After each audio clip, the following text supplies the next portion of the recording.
মানুষ পারে না এমন কোনো কাজই হতে পারে না, চেষ্টা করলে মানুষ সবই পারে।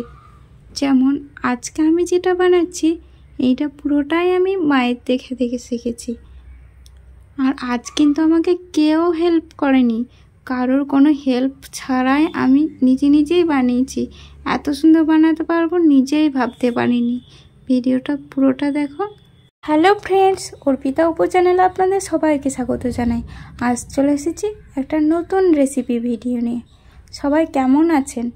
আমি এখন একটু ভালো আছি। আর আজকে আমি বানিয়ে নেব তাল দিয়ে একটা রেসিপি। তার জন্য আমি প্রথমেই আতপ চাল ভিজিয়ে রেখেছি, আর তার সাথে একটা নারকেলও ভেঙে কুড়ে রেখেছি।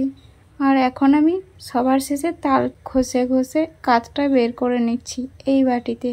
আর হ্যাঁ, এই বাটিটা আমি কিনেছিলাম মেলা থেকে, 25 টাকা দাম নিয়েছিল মোমো বানানোর জন্য। আর সেটাই আজকে কাজে লেগে গেল তালের কাঠ বের করতে। আমার মা কিন্তু বাঁশের বোনা সেই ঝুড়ি থেকে তালের কাঠ বের করে ঘষে ঘষে। আমি পুরোটাই মায়ের দেখেই বানিয়েছি। প্রথমে আতপ চালটা বেটে রেখেছিলাম আর নারকেলটা কুড়ে রেখেছিলাম। তারপর তালের কাঠ বের করার সাথে সাথে আতপ চাল গুঁড়িটা আর নারকেল কোড়াটা দিয়ে দিলাম, আর একটু ময়দাও দিয়ে দিলাম। তারপর দিলাম মৌরি, আর এখন দিচ্ছি কালো জিরা।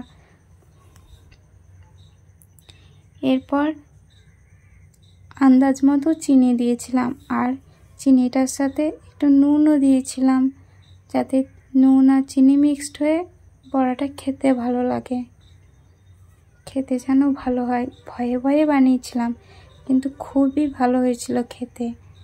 ভাবতেই পারিনি এত ভালো বানাতে পারি। আমি এগুলো সব মিক্সড করে নিলাম, ভালো করে হাতা দিয়ে ফেটিয়ে নিলাম। ভালো করে ফেটালে বড়াটা অনেকটা সফট হবে, খেতেও ভালো হবে, সেই কারণে ভিতরেও ফুলবে। আর আমি ওই কারণেই ফেটে নিচ্ছিলাম অনেকক্ষণ ধরে। এতক্ষণ ফেটানোর কারণে জল জল হয়ে গেছিলো, সেই কারণে একটু ময়দা দিয়ে দিলাম। মানুষ পারে না এমন কোনো কাজই হতে পারে না, চেষ্টা করলে মানুষ সবই পারে। যেমন আজকে আমি যেটা বানাচ্ছি এইটা পুরোটাই আমি মায়ের দেখে দেখে শিখেছি।